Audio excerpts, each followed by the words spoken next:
the concern and the focus for a specific topic grows in the absence of discussion. And what I'm going to be talking about in this episode needs to be discussed. So, emotion is our biggest enemy, but not in the way that you think. Emotion itself is our biggest enemy for a number of reasons. One of them is, in fact, because we react emotionally as humans, but I'm not going to be discussing that kind of emotion today. What I will be discussing is a handful of topics and realities that slide right under our noses for probably the majority of the time.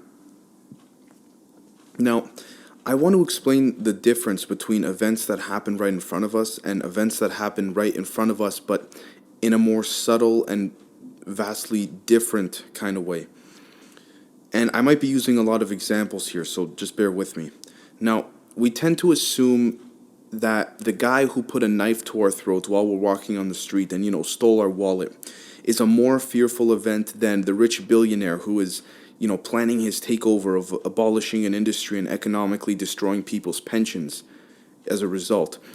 And you really have to think which one is actually more worse. And this is because we tend to gravitate towards more immediate emotion, which isn't always the correct thing to do.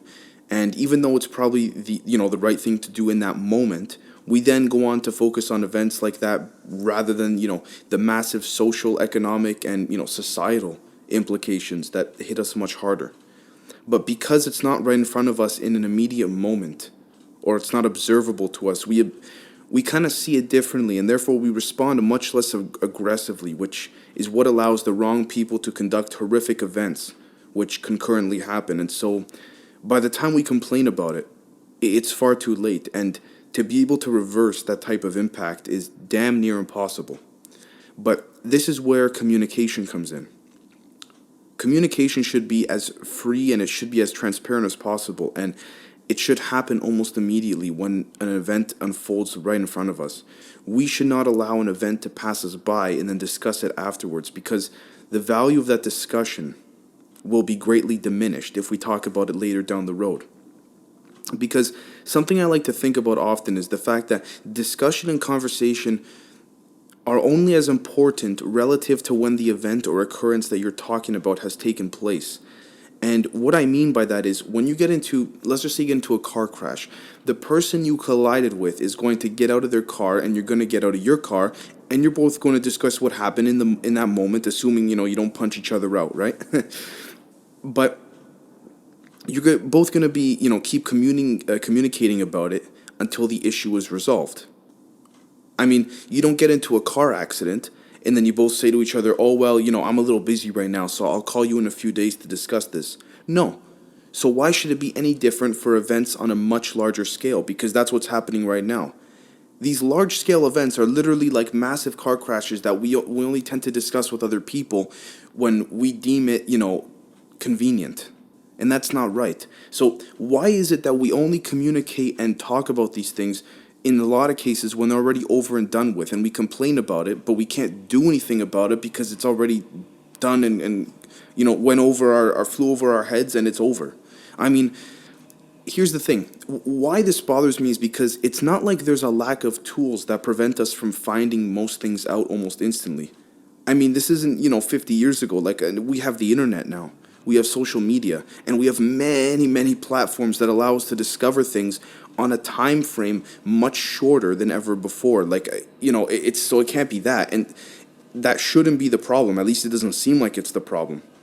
And I'd also like to point out that the thing about open communication is that you're going to have a small percentage of people communicating within a forum that are deplorable, and they talk about doing just terrible things. But here's the problem, and this applies in a lot of different aspects of life.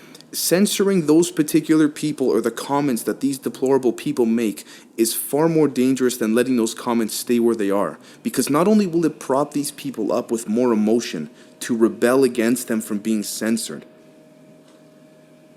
but it also limits free speech. And although some of the most dreadful things can be said in an open forum or a discussion, some of the most positive comments have come out of responses to, evil and berating statements. And I cannot stress that enough, but it's kind of like, the yin and the yang of the world. You don't know at times how good you can be until you see how evil someone else can be. And it's true. Because you're essentially saying, okay, if this guy can be this bad, then I can be this good. And in some cases, I can be good or do good in ways that I never thought of before because you witnessed that evil. And you might wonder where emotion plays in all of this too, right? Well, if you notice, I threw in the idea about a minute ago where I mentioned that the people who are censored are only going to rebel. And here's the thing, what's part of the notion or act of rebellion? Emotion is a part of it. It's probably the biggest part of it. And so this is how we become monsters within ourselves and unintentionally promote ourselves to be monsters towards others. But the problem is that sometimes we are so angry that we don't even tend to notice how dreadful and evil we can be to people, or how dreadful and evil we can present ourselves to others too, because emotion takes us over. Now, you might think that I'm tending to jump all over the place in this discussion with you here, but as a matter of fact, the concept of communication and emotion are entirely intertwined. And I'm not going to break things down into, an essay style format, because we as a people and as a society must come to realize that because things like emotion and communication are intrinsically intermeshed, essentially, with one another, we must learn how to make much better use of it, and we must learn how to apply it in a more effective way towards, everybody else in the world. Now, that might seem like an impossible thing to do, but the thing about that is that it isn't, especially nowadays. And so what I want people to understand is that we need to remain vigilant in the sense that we should not be pulling the wool over our eyes to what goes on a much higher economic and social scale. Even right now, you're probably focused on what you're going to eat for dinner tonight, or what you're only going to watch on Netflix later on. And that's all, fine and well. But the problem with only thinking about those things is that it allows people with devious agendas and even just a little bit of power and connection to push their visions forward that much easier. Because these people that are doing that, they know you're not thinking about what's happening behind the scenes or, above us. Because if we paid attention to the much more important things, it would shine a light on these people. Now, it can also be argued that for as much evil is going on in the world, there are also people pushing positive messages and agendas and, visions, and that's very much true. But you have to ask yourself this: who would you rather be? Would you rather be the person who stands by and watches shit happen, or the person who helps contribute towards a more, convenient and favorable life for you and, the generations to follow? That's kind of like asking, would you rather be the guy getting mugged in the alleyway or the guy that comes running in trying to stop the mugger? And at the end of the day, there isn't exactly a wrong choice per se, but rather the choice that you make is the choice that's going to contribute to the future of what our society will look like.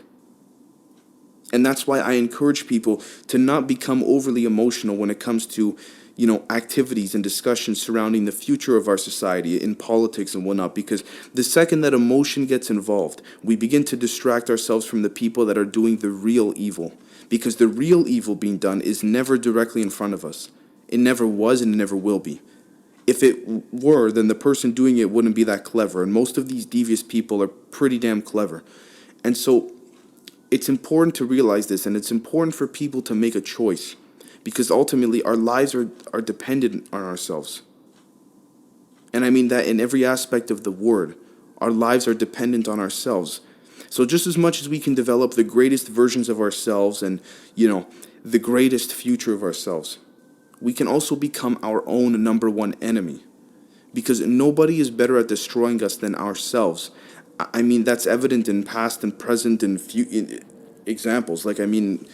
We are our most dangerous enemy. And the fact that this is the case it's sad and unfortunate, but it can be argued that it's inevitable because of our intelligence and, our thoughtful understanding of things as human beings, right? As conscious beings. But it's important to understand that in life, it's just a matter of making choices and understanding that we as a people are bound to choices that we can only define for ourselves. And the path that we choose will be the path that we end up going down for the rest of our lives. But we also must understand that if we let emotion get in our way, whether that's for a personal decision, whether that's for a political or socioeconomic decision, or whatever the case is, whether that's a short-term decision or a long-term decision, if emotion gets in the way, then we will become our own worst enemy.